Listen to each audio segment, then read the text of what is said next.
சமச்சீர் விகித முறையில் மாநிலங்களுக்கு வருவாய் நிதியை பகிர்ந்து அளிக்க வேண்டும் என்று அரசியல் கட்சிகளின் பிரதிநிதிகள் 16வது நிதிக்குழுவிடம் வலியுறுத்தியுள்ளனர். அதன்படி அதிமுகவைச் சேர்ந்த முன்னாள் அமைச்சர் ஜெயக்குமார், வருமான வரி, சுங்க வரி போன்ற வகைகளில் மாநிலங்களில் இருந்து மத்திய அரசுக்கு வருவாய் கிடைக்கிறது. இந்த வருவாய் சீரான முறையில் சமச்சீர் விகிதத்தில் பிரிக்கப்பட வேண்டும். மாநிலங்களுக்கு வழங்கப்படும் நிதி பகிர்வில் உத்தரப்பிரதேசத்திற்கு 17, தமிழகத்திற்கு 4.7% நிதி வழங்கப்படுகிறது. இது வளர்ச்சியடைந்த மாநிலங்களுக்கு தண்டனை அளிப்பது போல உள்ளது. எனவே சமச்சீர் விகிதத்தில் நிதி பகிர்வு வேண்டும் என்றும், பாமகவைச் சேர்ந்த பாலு, தமிழகத்திற்கான நிதியை முழுமையாக வழங்க வேண்டும் என தேசிய நிதிக்குழுவிடம் பாமக சார்பில் வலியுறுத்தினோம் என்றும் கூறியுள்ளார். அத்துடன் கட்சித் தலைவர் அன்புமணி எழுதிய கடிதத்தை வழங்கியுள்ளோம். மாநிலங்களுக்கு 50% நிதி பகிர்வு வேண்டும் என்று குறிப்பிட்டுள்ளதாகவும் கூறியுள்ளார். மார்க்சிஸ்ட் கம்யூனிஸ்ட் கட்சியில் சச்சிதானந்தம், தமிழகம் போன்ற வளர்ந்த மாநிலங்களுக்கு ஊக்கத்தொகை வழங்க வேண்டும். மத்திய அரசு விற்கும் பங்குகளின் வருவாயில் மாநில அரசுகளுக்கு ஒரு குறிப்பிட்ட சதவீதத்தை வழங்க வேண்டும் என்றும் தெரிவித்துள்ளனர்.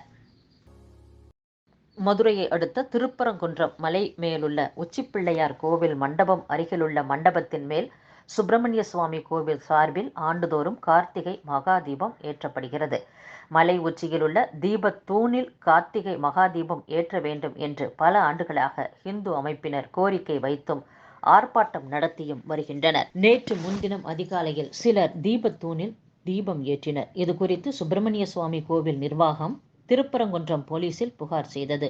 தீபம் ஏற்றியவர்கள் குறித்து போலீசார் விசாரித்து வந்தனர். இதில் இந்து முன்னணியைச் சேர்ந்த அரசு பாண்டி, செல்வகுமார், சண்முகவேல், பிரசாந்த், சூர்யா ஆகியோரை போலீசார் கைது செய்துள்ளனர். வளிமண்டல கீழடுக்கு சுழற்சி காரணமாக தமிழகத்தில் இன்று 10 மாவட்டங்களில் கனமழை பெய்ய வாய்ப்புள்ளது என்று சென்னை வானிலை ஆய்வு மையம் அறிவித்துள்ளது. கனமழை பெய்து வருவதால் காரைக்கால், நாகை, தூத்துக்குடி மாவட்டத்தில் பள்ளிகளுக்கு மட்டும் இன்று விடுமுறை அறிவிக்கப்பட்டுள்ளது. கள்ளக்குறிச்சி மாவட்டம் கச்சிராபாளையம் அருகே வாழைத்தோட்டத்தில் அறுந்து கிடந்த மின்கம்பியை மிதித்த மூதாட்டி உயிரிழந்துள்ளார். தமிழகத்தில் 1, 2, 3ஆம் வகுப்பு மாணவர்களின் தமிழ், ஆங்கிலம், கணித பாடங்களின் கற்றல் திறனை மேம்படுத்த எண்ணும் எழுத்தும் திட்டத்தை ஆய்வு செய்ய பிஎட் படிக்கும் மாணவர் குழு அமைக்கப்பட உள்ளது. இந்த குழு 38 மாவட்டங்களில் உள்ள 5096 பள்ளிகளை ஆய்வு செய்ய பள்ளிக் கல்வித்துறை நடவடிக்கை எடுத்து வருகிறது. பேரிடர்களை சமாளிக்க தேவையான நிதியை ஒதுக்க பரிந்துரைக்க வேண்டும் என்ற தமிழகத்தின் கோரிக்கையை நிதி ஆணைய குழு பரிசீலிக்கும் என்று அதன் தலைவர் அரவிந்த் பனகாரியா தெரிவித்துள்ளார்.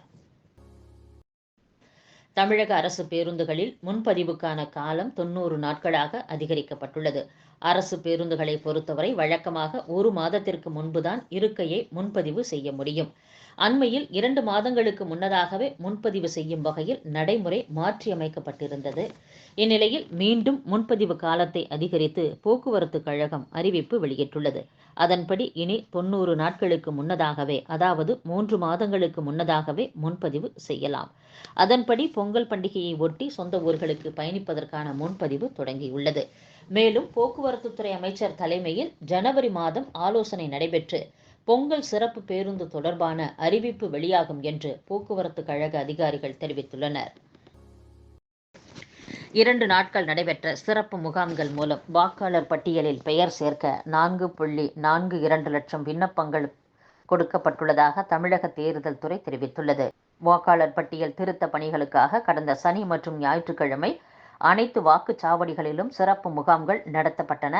இந்த முகாம்களின் வழியே வாக்காளர் பட்டியலில் பெயர் சேர்ப்பு, நீக்கம் உள்ளிட்ட பணிகளுக்காக 6,85,513 விண்ணப்பங்கள் அளிக்கப்பட்டுள்ளன.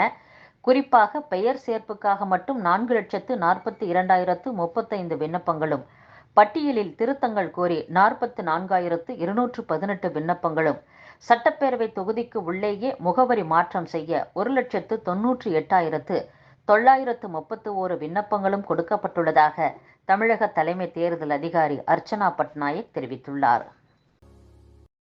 தமிழகம் முழுவதும் உள்ள அரசு ஆரம்ப சுகாதார நிலையங்களில் மருத்துவர்கள் அறை மற்றும் நுழைவாயில்களில் கண்காணிப்பு கேமரா பொருத்தும் பணிகள் தீவிரமாக மேற்கொள்ளப்பட்டு வருகின்றன. இதன் மூலம் மருத்துவ பணியிடங்களின் பாதுகாப்பையும் மருத்துவர்கள் முறையாக பணியாற்றுவதையும் உறுதி செய்ய முடியும் என்று பொது சுகாதாரத்துறை அதிகாரிகள் தெரிவித்துள்ளனர். கேரள மாநிலம் பாலக்காட்டில் நடைபெற்ற இடைத்தேர்தல் பரப்புரை கூட்டத்தில் அம்மாநில முதலமைச்சர் பினராயி விஜயன் கலந்து கொண்டார். அப்போது இடதுசாரி ஜனநாயக முன்னணி வேட்பாளர் பி. சரீனை ஆதரித்து பினராயி விஜயன் பேசும்போது, ஐயுஎம்எல் தலைவர் பாணக்காடு சாதிக் அலி ஜமாத்-ஏ இஸ்லாமி அமைப்பின் தொண்டரைப் போல் செயல்படுகிறார் என்று பேசியது குறிப்பிடத்தக்கது. பண்டிகை மற்றும் முகூர்த்த தினங்களை ஒட்டி உள்நாட்டு விமான போக்குவரத்து சேவைகளை பயன்படுத்தி கடந்த ஞாயிற்றுக்கிழமை ஒரே நாளில் 5.05 லட்சம் பேர் பயணித்ததன் மூலம் புதிய சாதனை படைக்கப்பட்டுள்ளதாக மத்திய விமான போக்குவரத்து அமைச்சகம் தெரிவித்துள்ளது. ஜார்க்கண்ட், மகாராஷ்டிர பேரவை தேர்தல்களில் விதியை மீறி செயல்பட்டதாக புகார் அளிக்கப்பட்ட விவகாரத்தில் பதிலளிக்க ஒரு வார கால அவகாசம் வழங்குமாறு இந்திய தேர்தல் ஆணையத்திடம் பாஜக, காங்கிரஸ் ஆகிய இரு கட்சிகளும் கோரியுள்ளன. இரு மாநிலங்களிலும் தேர்தல் விதிகளை மீறி செயல்பட்டதாக இரு கட்சிகளும் தேர்தல் ஆணையத்தில் பரஸ்பரம் புகார் அளித்திருந்தது குறிப்பிடத்தக்கது.